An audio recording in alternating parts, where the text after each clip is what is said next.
Shalom, shalom, chers frères et sœurs en Christ, que Dieu vous bénisse et que la grâce de Dieu soit avec vous. Je viens comme ça dans le cadre de RAS. RAS, qu'est-ce que c'est? Rester au sommet. Rester au sommet. Je viens comme cela parler et la Bible déclare que un jour Jésus prit Pierre, Jacques et Jean et les conduisit sur une haute montagne. Arrivé sur cette haute montagne, Jésus s'est mis à prier. Et la Bible déclare qu'il fut transfiguré devant Pierre, Jacques et Jean. Alors, subitement, Pierre et Jacques et Jean se sont réveillés. Ils ont vu Jésus dans une autre dimension. Il y avait Moïse et Élie qui vint et s'entretint avec Jésus. Alléluia. Nous bénissons Dieu. J'ai envie tout simplement d'encourager un homme et une femme de s'adonner à l'activité de la prière, de prendre au sérieux, n'est-ce pas, la prière. La prière, c'est pour les sacrificateurs. Et Dieu nous a appelés en tant que sacrificateurs en Christ Jésus.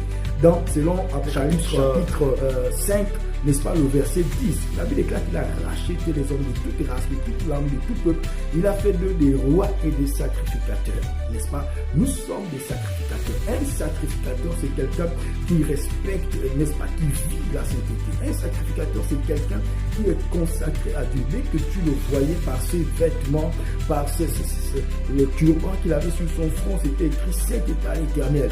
Tu dois vivre la sainteté parce qu'il était consacré à Dieu et il appartenait à Dieu. Je viens dire à quelqu'un que la prière, lorsque tu pries, en fait, tu sors du naturel et tu entres dans le surnaturel.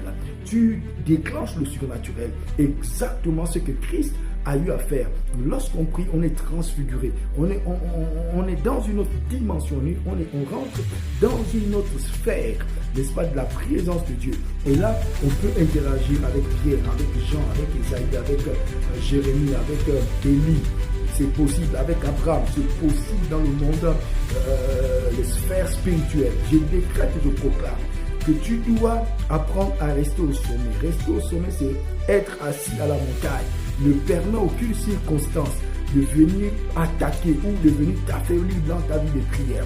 Dans le nom puissant de Jésus-Christ Nazareth.